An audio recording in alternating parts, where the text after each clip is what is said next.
Ustoz.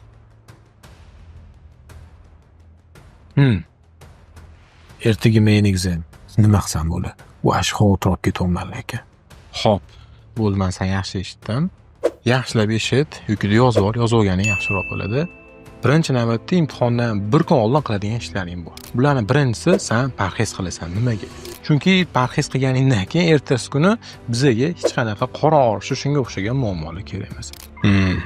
Ikkinchi navbatda vohli yotgan bugun bor. Sababi vohli yotsang miyan dam oladi. Undan tashqari ertalab vohli turib nima qilasan?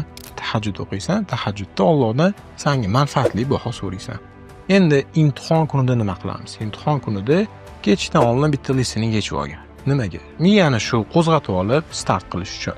Lekin natijani, ya'ni internetdan qarab tekshira olmaydi. Chunki Xudo ko'rsatmasin pastroq chiqib qoladigan bo'lsa, azincha motivatsiyang tushib qolishi mumkin. Endi imtihon paytida nima qilamiz? Imtihon paytida listening savollari tez keladi. Fokusda o'tirgan. Nimaga? Chunki shunaqa holatlar bo'lgan. Ba'zi bir o'quvchilar boshida birinchi seksiyonning o'zida xatolar qilishgan. Bo'l, harakat qilaman, xudo xolisa. Ikkinchi navbatda listening paytida mabodo qaysi savolni o'tkazib yuborsang, hayajonlanma, siqilma, stress bo'lma. Bu narsa kerak emas.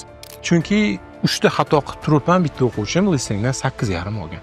Endi readingda qiyin savollar kelishi tabiiy. Bunaqa savollarga sen ko'p vaqt sarflama. To'ringda taymer turadi, o'sha taymerga qarab tur. Uzog'i 2 minut sarflagan.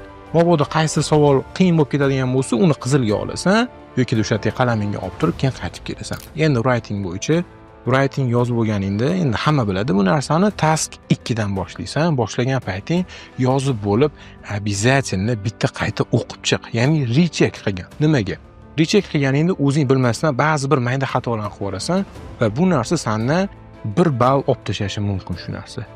Обязательно amal qil, Xudo xolisi imtihoningdan zo'r baho olib chiqasan. Xavotir olmang, xudo xolisa imtihondan zo'r baholar bilan o'taman inshaalloh. Rahmat.